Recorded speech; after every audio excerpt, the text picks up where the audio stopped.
Let me guess, you signed up for every free lead magnet and binged on every marketing YouTube video and thought, what am I missing? Why isn't my business exploding like that? Well, I can tell you, you're not alone.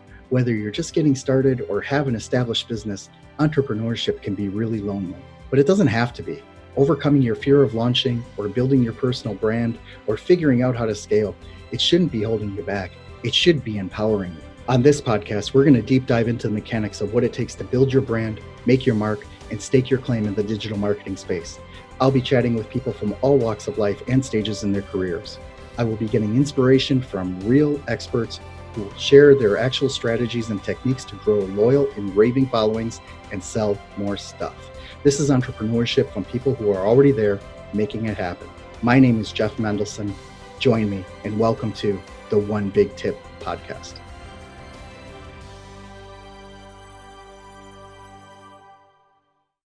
Hello, everyone. Welcome back. My name is Jeff Mendelson, and this is the One Big Tip podcast. And today I'm really excited to have Frank Bria with us. He is the author of an international best-selling book called How to Grow Your Business by Working Less.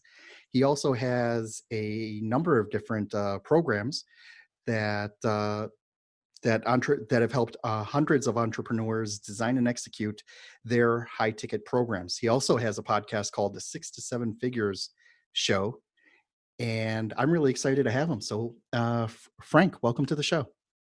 Thanks. Thanks for having me. It's an honor. All right, so cool. So, Frank, I was really, I was looking at your LinkedIn profile, and I saw that you've had a very interesting trajectory in terms of, where you were where you have worked a number of, let's just call them corporate jobs, right? Yeah. Worked in corporate, but eventually you took that and were able to move that into coaching programs that help other businesses, take that next step, to get from 5 figures to 6 figures and ultimately to 7-figure sales. Tell us a little bit about yourself and, how you got to where you are today. Well, as I think with a lot of people, like you end up doing the things that you needed to do yourself. You end up helping others kind of go through the same journey. I started off in high tech and financial services in the startup space. So worked with, and most of our clients were enterprise clients. So, Fortune 500 consulting is kind of my background from those roles. And as some of those, as I like to say in high tech, some of them we exited really well. Some of them we crashed them into the ground. It's just the way it goes, I think, with startups. But it developed a consulting practice for me, and I ended up working with large corporations across the globe, and it was great. It was a lot of fun. I was flying everywhere. I was million milers, elite status. When the flight attendants welcome you by name because they recognize your face when you get on a plane, you've been on the plane too much. And it was a fabulous experience. Like I was able to do things that most people don't get a chance to do in their life, and traveling and seeing lots of stuff. But on the other side, it's also really draining. And there came a moment where we had a major medical emergency with the family, and I was in Kiev at the time, and I needed to literally stand up in the middle of the meeting and say, "Excuse me, I need to cancel this meeting. I need to leave and get to the airport immediately." While everyone had come there to talk to me to see me kind of present. So it's not a direct flight from Kiev back to Phoenix. So it was a long travel time to really think about what I had created. And I really came to the conclusion that I didn't want to work in a way that, kept me busy all the time, that I wasn't building anything. And, if I wanted to pass anything on to my kids, there would be nothing to pass on. It would just be my consulting practice. So, and no one's going to buy that when I'm not there anymore. So I started to make a shift, and it turned out that it was a lot harder than I thought it was. There wasn't really a guide for how to turn, go from consultant where you're on the road all the time to someone who's running a more leveraged business model. There weren't a lot of good models. All the stuff I saw online was kind of going back to like information products or membership sites and things like that, where people were, I was charging $100,000 of an engagement, and suddenly people are asking me to do $39 a month. It didn't feel right. It was like it was a strange shift.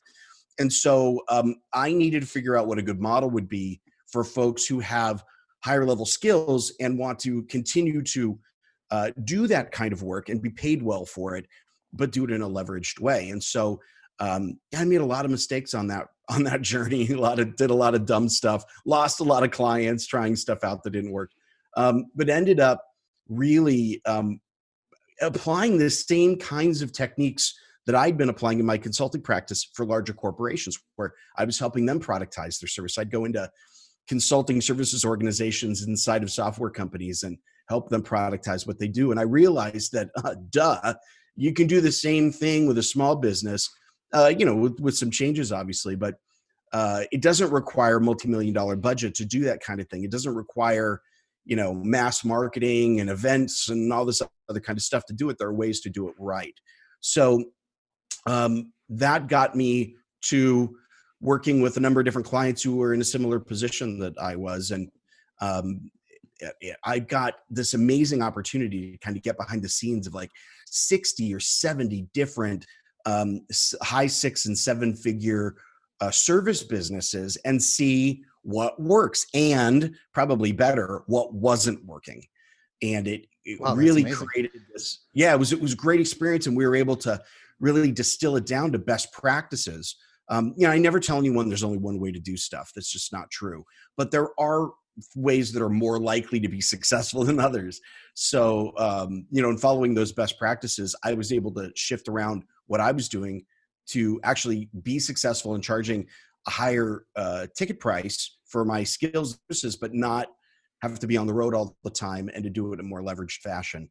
And so we started looking at talking to other service business owners, and a lot of times they're like, "Hey, can you build one of those for us? Can you help us get a program off the ground?" And so Heidecker Program was born, and now we've got dozens and dozens of clients we brought through our mentorship program, where we've helped them hands-on work with putting a Heidecker program together. And then we've had some online trainings where we've had thousands of people go through the process themselves as well. So it's been a lot of fun working on the same problem I was sweating around for a number of years.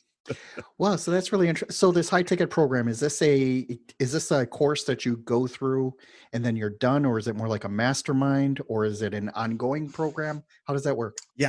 Yeah, that's a great question. So in Heidecker Program, we break it up into milestones. So there's always a done definition of done. And we encourage everyone to do that in your own programs. You need to have milestones and things that people reach as they get to where they're going. Otherwise, this sort of continuity offer where people just kind of hang out with you for a while, that tends to not work well. It tends to be one of those things that doesn't actually keep people around for very long. It's like, for those of us who are old enough to remember, it's like the Columbia House CD Club. I remember that. Yeah. Okay. Yeah, we're dating ourselves. Okay. Yeah, exactly. Right. So we bring you get the CDs mailed to you, and you pay, and they hope you forget that the CDs are on their way, kind of thing. Yeah, you don't want that. You want definitely definitions. So we typically start to work with folks directly when they've grown their business to around the $200,000 a year mark. We look at that sort of $20,000 a month framework as okay, you have a validated service, you've got clients, you know what you're doing, you have a skill set. Now it's time to scale. From that point on, then we start to look at milestones of, first, we want to launch and validate that program. We usually can do that in about 90 days. So that you're changing that business model and getting new income in from a leveraged source. And then our next milestone is to grow that into a 7-figure business. And what's tricky about that is that a lot of people think that growing into a 7-figure business is just about sales and marketing, but it's actually a lot more than that. There's a lot that goes into the delivery. Absolutely. Your whole scale, the whole mechanism of your scale changes dramatically from a $200,000 to a $700,000 to $1 million delivery program. That's right. And what happens is it's a lot of people will think about one and not the other, right? So a lot of people will hire a sales coach or a marketing coach or a marketing agency, and they'll grow, but they don't think about the back end process. And we've probably all seen companies that have done that. They blow up with a lot of customers, and then they basically can't deliver on anything. It's really frustrating. And then there's also the other side, which is a lot of people will, pay for a very intricate back end business process, but don't have the sales and marketing on the front end to support it. And so you end up basically spending a lot of money for stuff you can't continue to support. So I like to describe the growth to seven figures as kind of like having two ladders up against the wall. One's growth, one's process. And if you're going to climb both ladders, you're going to have one foot on one rung and one foot on the other. And so you really have to keep them in line. You're going up one step on one side and one step on the other. And so it's very important anyone who's working through that growth from about 20K a month to about 100K a month, that they are taking one step in the growth process and then one step in the process, the back end processes, one step of growth, one step process, so that they keep those things aligned. If you go too far in one or the other, you end up getting imbalanced. So it's a bit of a tricky process. And all this while, the owner of the business, who starts off, as a self-employed person, right? You're kind of running the whole show. And when you get to the end of that process, when you're a seven-figure business, well, now you have a team executing things for you, and you're able to step back. But somewhere in the middle, you got to hire these people and train them and get them up and running on processes you've probably never even done yourself. It can be a very challenging process. It's actually why we see a lot of service businesses cap out somewhere between $200,000 and $400,000 a year. That's just based on the census data. You can kind of actually look at it and see, at least in the United States, that service businesses have a really hard time growing past that mark. That's really interesting because, like we mentioned before, the tools that you would implement, right, are, in order to achieve that scale, are very different, right? And just the training on how to do it. And one of the things I found when I was growing my business is that if I get a tool, I don't know, let's just take ActiveCampaign, right? But if I don't know how to run ActiveCampaign and I hire an ActiveCampaign expert to run that for me, and then for any reason that person disappears, I'm up the proverbial creek. Yeah. Right? Because all of a sudden it's like, wait a second, I have this whole machine going on and I don't know how to fix it. I don't know how to stick my big toe in there. And that's just, in terms of it, but it's still my name. It's still my business that's on the hook for that. And Right. That's scary. It's, yeah. if you That's don't have a documented process. That's why systems and processes are so important. And what's interesting when you hire people through this process, one of the things that you need to think about is you need to bring in the best and brightest people to design those systems. Mm-hmm. And then you need to bring in that next level of folks to run the systems. And those are going to be the people who, if they leave, you still have a process, you have a workflow. I mean, for example, you mentioned, our podcast. So we have a podcast. We have to get guests, we have to record the thing, get the show notes out, we do blogs, It's all written down in a document. And if we have to change somebody out of the process, we literally can share the document, video training, say you're taking steps 11 through 18, of the document, and it's very clear. But when you're just starting out, you don't have those processes. And a lot of entrepreneurs aren't process people. They don't think in terms of processes. So that's when you need to bring in, folks who really do think in terms of processes and go, oh, okay, that's how we need to run this. We need to get A and then B and then C and get it done and then document it. And of course, it's going to change. It's going to improve over time. But at least now you have a framework so that if someone does leave, they're not walking away with essentially intellectual property of how your business runs.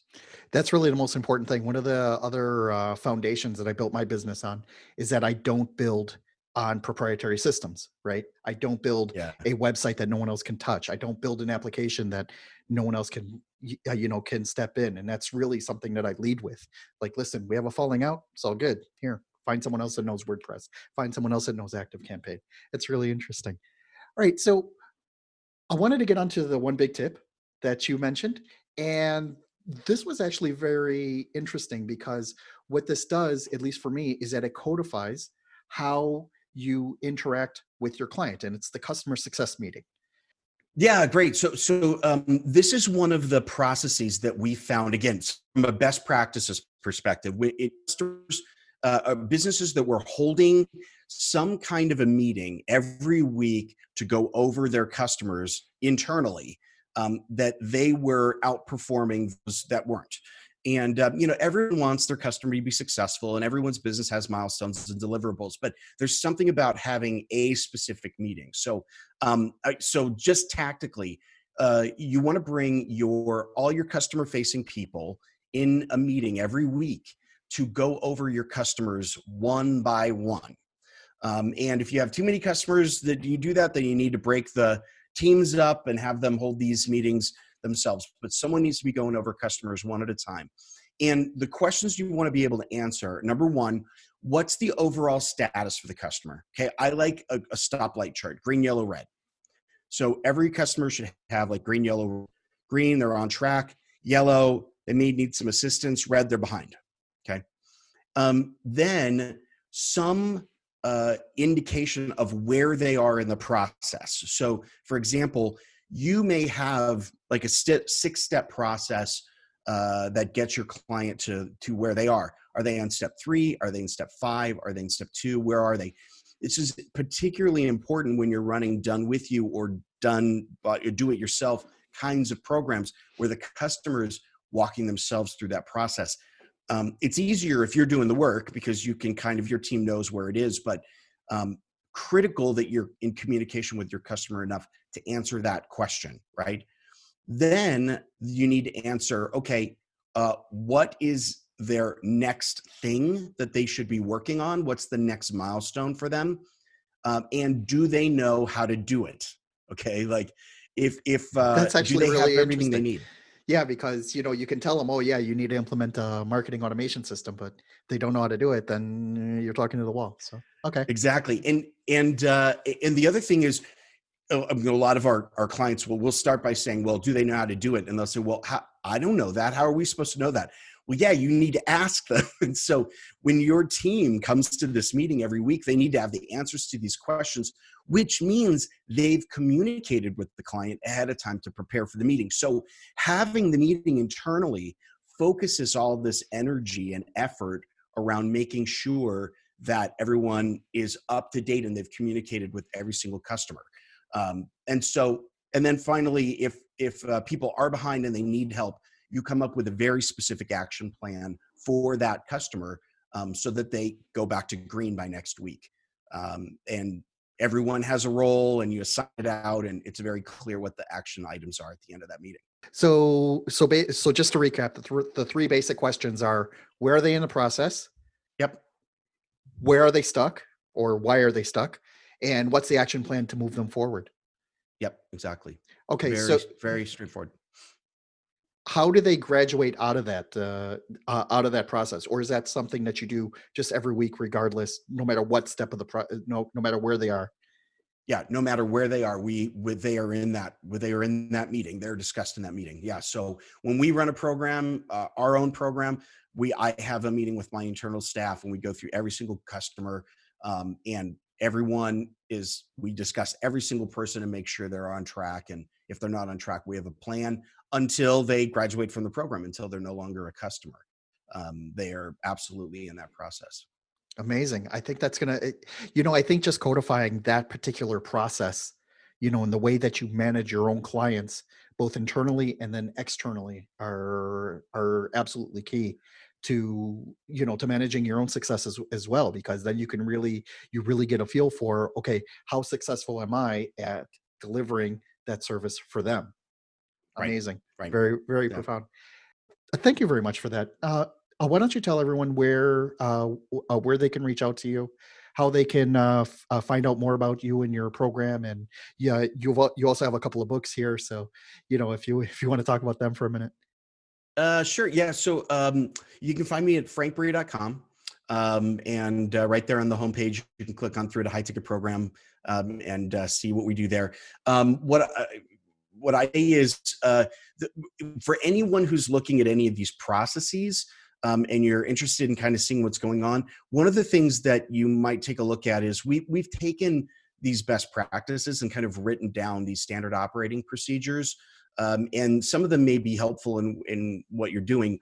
We've kind of put them together into one manual that we like to call the Black Book. It's kind of our recipe guide for these standard operating procedures, totally free. If you go to frankbria.com/blackbook, just one word, all lowercase, Black Book, download it for free. It's a little over 60 pages. It goes through designing your program, running it, making sure customer success is there, your graduation, how you structure the upsell, all of those processes outlined in a very, 1, 2, 3, 4, 5, do this kind of a thing. And that's probably a great way to get started in getting to know what we do, as well as hopefully it's one of those standard operating procedures is really valuable in yours today. That's amazing, Frank. Thank you very much for that. This has been an incredible conversation. Very inspiring. I'm going to make sure that the link to the Black Book gets into the show notes. So thank you very much for being here, Frank. And, now that that everyone's working from home and, we all have the time to re-engineer our sales processes, I think that this is all going to be really great and actionable advice. So thank you for that. Well, Jeff, thanks so much for having me on the show. I really appreciate it.